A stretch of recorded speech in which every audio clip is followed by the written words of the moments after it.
We have this little snowflake icon above the mix knob, and this is a freeze button, and it brings the reverb into a state of kind of eternal decay. When you press this, it freezes whatever is in the kind of virtual reverb buffer or tank and sustains it until you disable it by pressing it again. So when you press it, you'll see a lot of these knobs are grayed out because they won't have any influence on the reverb that's frozen in the tank, but you still can adjust width and character, for example. So I'm going to give you a little demonstration of this, and I'm going to put automation on in my DAW, and we're going to capture the state of the freeze button in automation.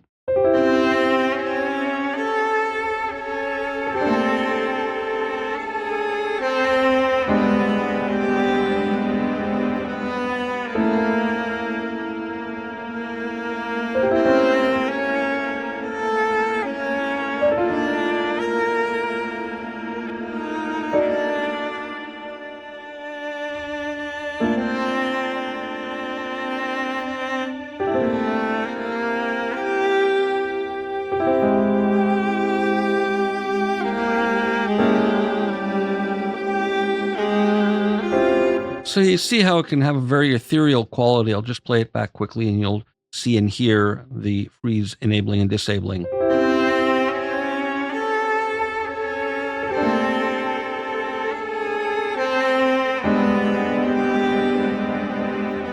And of course, I would probably go in and tweak when that's coming in and out. I was doing it a bit kind of spontaneously. I think these later ones worked out a bit better.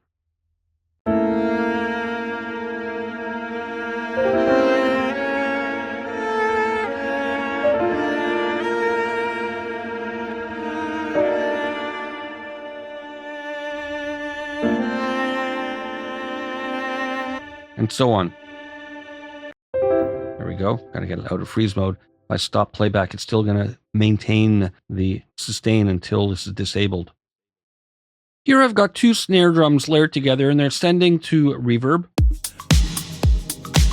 And it's a big reverb.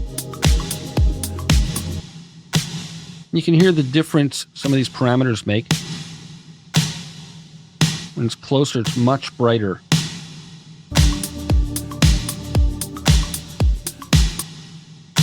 We hear that brightness versus farther away. Denser, modulated reverb. And what I want to show you now is the auto gate function, which enables and controls an automatic gating feature. And it's simple. We have one button and then a slider that intelligently adjusts the threshold, attack, and release all together. So it gets truncated based on the length of time here, and you can see the milliseconds, or we can lock it and set it to specific musical subdivisions, for example, a quarter note. And then this becomes an offset, just like we saw with the pre-delay. A little bit shorter than quarter note, a little bit longer. Or I can set it to an eighth note. Maybe have that a bit longer.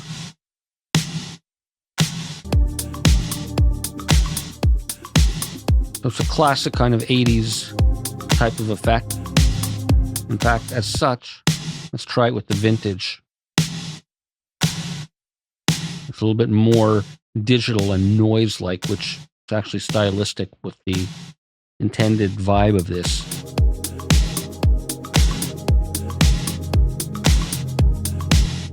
We'll continue with more in the next video.